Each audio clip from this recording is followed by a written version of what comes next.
Student, welcome to all of you. आज हम लोग कक्षा 10 का इंग्लिश में एक्टिव वॉइस पढ़ेंगे और पैसिव वॉइस। सबसे पहले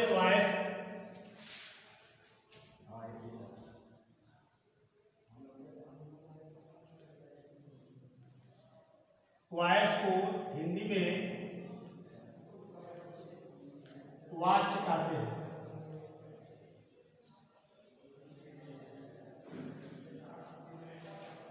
वॉच यानी वॉइस जो है अंग्रेजी में दो प्रकार के होते हैं, एक्टिव वॉइस और passive voice. Active voice and passive voice.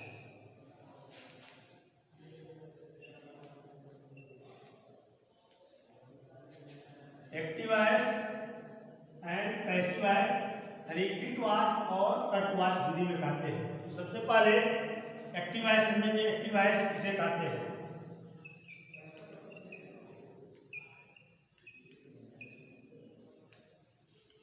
Active voice में क्रिया द्वारा कर्ता को प्रधानता दी जाती है। एक्टिव वॉइस में क्रिया द्वारा कर्ता को प्रधानता दी जाती है, अर्थात इस वाक्य में सब्जेक्ट प्रधान होता है।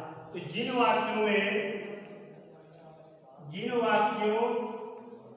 में वर्ब द्वारा सब्जेक्ट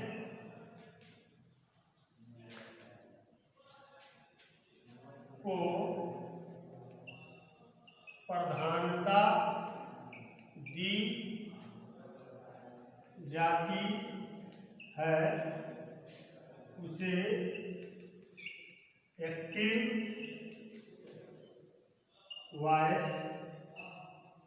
कहते हैं। जिन वाक्यों में वर्ब द्वारा सब्जेक्ट को प्रधानता दी जाती है उन्हें एक्टिव वॉइस कहते हैं। अर्थात एक्टिव वॉइस में सब्जेक्ट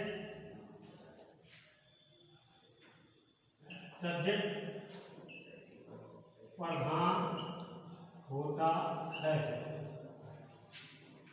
तथा वाक्य का आरंभ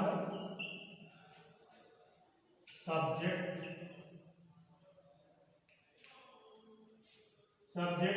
से ही करते। इस तरह से हम जान गए कि एक्टिव वॉइस में जो है क्रिया द्वारा यानी वर्ब द्वारा सब्जेक्ट को प्रधानता दी जाती है और वाक्य का आरंभ जो है हम जो है सब्जेक्ट से करते हैं। जैसे एक्टिव वाक्य देखेंगे,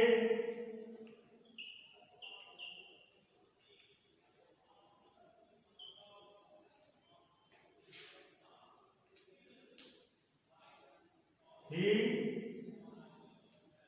writes a letter। he writes a letter एक एक्टिव वॉइस है जिसमें वर्ब द्वारा सब्जेक्ट को प्रधानता दी जाती है, अर्थात हिंदी में से कहते हैं वह एक पत्र लिखता है। ही राइट्स ए लेटर, वह एक पत्र लिखता है। पत्र कौन लिखता है? तो वह, अर्थात वाक्य का आरंभ जो है सब्जेक्ट से यानी से ही से किया गया है।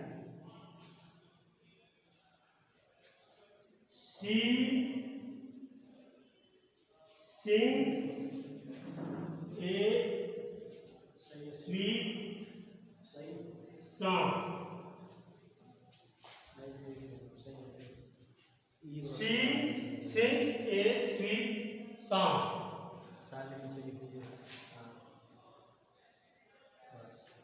She sings a sweet song, वह एक मधुर गीत गाती है।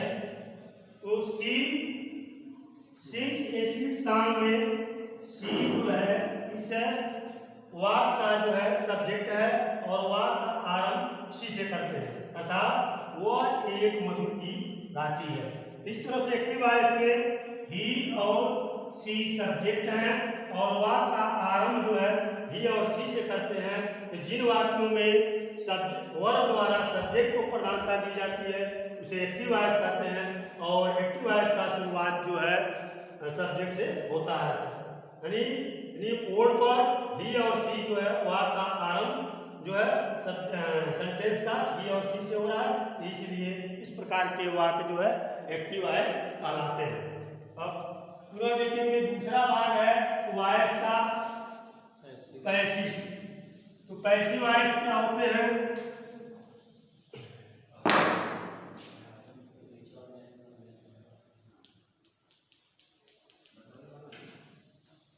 पैसिव वॉइस जिन वाक्यों में वर्ब द्वारा जो है ऑब्जेक्ट को प्रधानता दी जाती है उसे जो है पैसिव वॉइस कहते हैं। तो जिन वाक्यों में देखेंगे, जिन वाक्यों में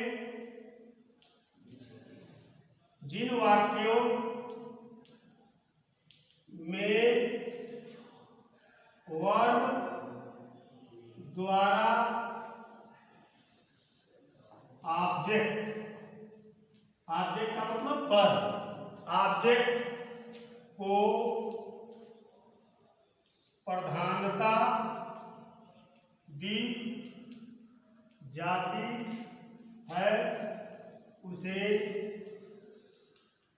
पैसिव वॉइस कहते हैं। जिन वाक्यों में वर्ब द्वारा सब्जेक्ट को प्रधानता दी जाती है उन्हें पैसिव वॉइस कहते हैं।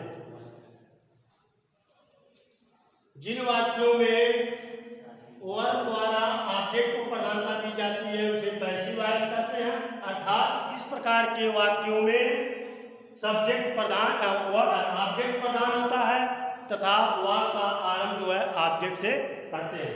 उपयुक्त जो एक्टिव वॉइस में हमने जो है एग्जाम्पल दिया था जिसमें आपका एक्टिव वॉइस था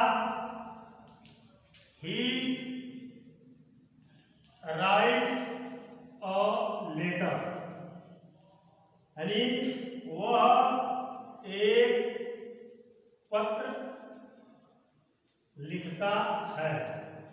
अब हमको जो है पैसिव वॉइस बनाना है, इस वाक्य को हम पैसिव वॉइस बनाएंगे तो और लेटर को ही सब्जेक्ट मानेंगे, यानी ये ऑब्जेक्ट है, ऑब्जेक्ट को ही हम यहाँ सब्जेक्ट बना लेंगे।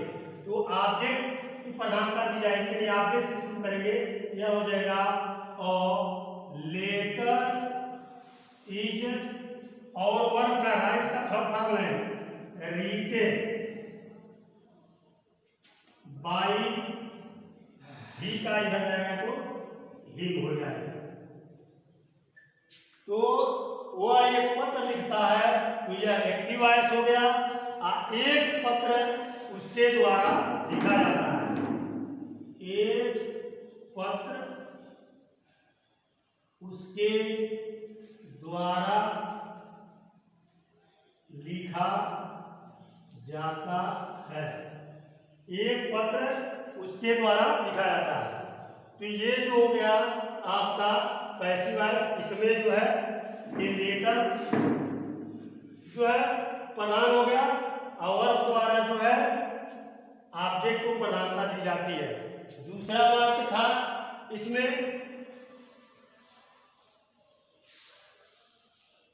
एग्जाम्पल था एक्टिव में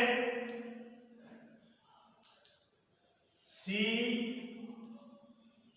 सिंग्स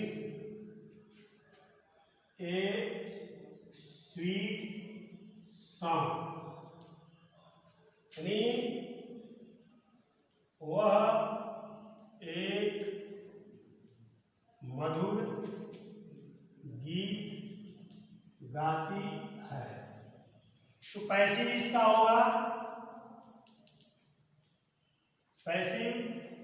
तो हम यहाँ से इसका ऑब्जेक्ट जो है ए स्वीट सॉन्ग है, ए स्वीट सॉन्ग से शुरुआत करेंगे। जैसे परिभाषा के अनुसार हमने पढ़ लिया है कि जिन वाक्यों में वर्ब द्वारा ऑब्जेक्ट को प्रधानता दी जाती है उन्हें जो है पैसिव वॉइस कहते हैं।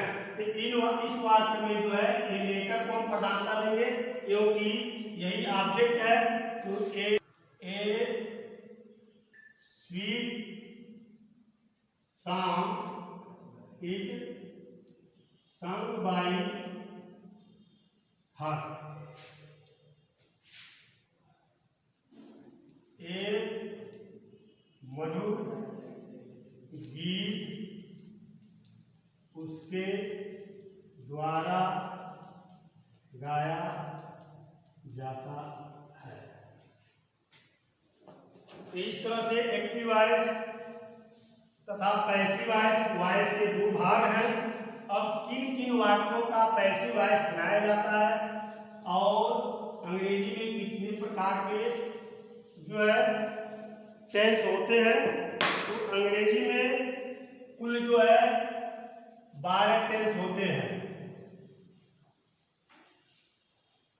अंग्रेजी में कुल 12 टेंस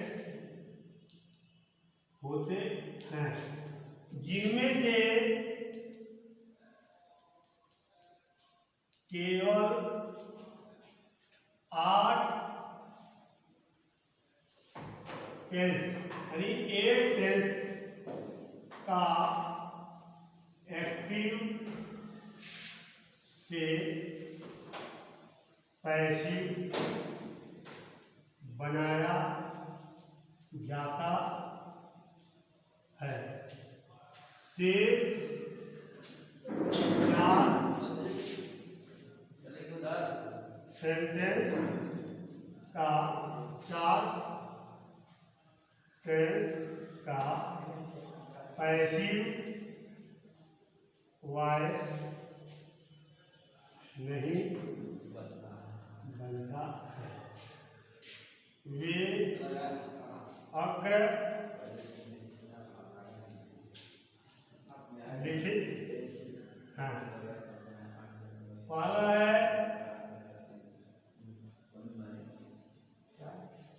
पहला वाक्य है प्रेजेंट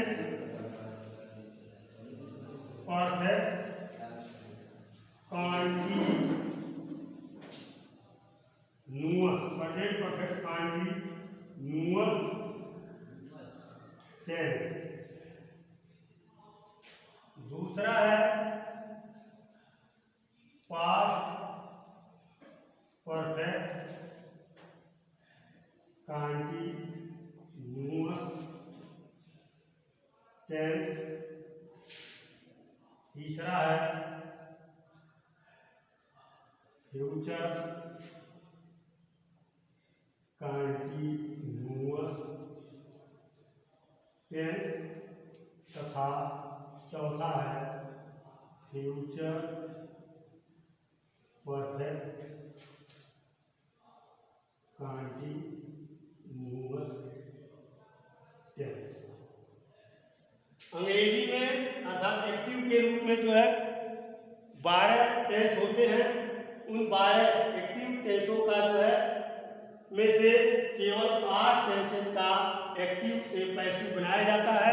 शेष 4 जो है टेंस का पैसिव वॉइस नहीं बनाई जा सकती। उन चारों का नाम जो है यहाँ दिया गया है। Present perfect continuous tense, present past perfect continuous tense, future continuous tense और फ्यूचर परफेक्ट कॉन्टिन्यूअस। 4 इन टेंसों का जो पैसिव वॉइस नहीं बनाई जाती है। शेष 8 का पैसिव वॉइस बनाया जाता है। इसके अतिरिक्त भी ट्रांजिटिव वर्ब तथा इनट्रांजिटिव वर्ब 2 प्रकार के और भी सेंटेंस होते हैं। तो ट्रांजिटिव वर्ब की पैसिव वॉइस बनाई जाती है यानी सकर्मक क्रिया की पैसिव वॉइस बनाई जाती है तथा अकर्मक क्रिया की पैसिव वॉइस नहीं बनाई जाती। तो 4 उन टेंसों की पैसिव वॉइस नहीं बनाई जाती है तथा अकर्मक क्रिया यानी इनट्रांजिटिव वर्ब की पैसिव वॉइस नहीं बनाई जाती है। पैसिव वॉइस केवल ट्रांजिटिव वर्ब अर्थात सकर्मक क्रिया की पैसिव वॉइस बनाई जाती है। जय हिंद।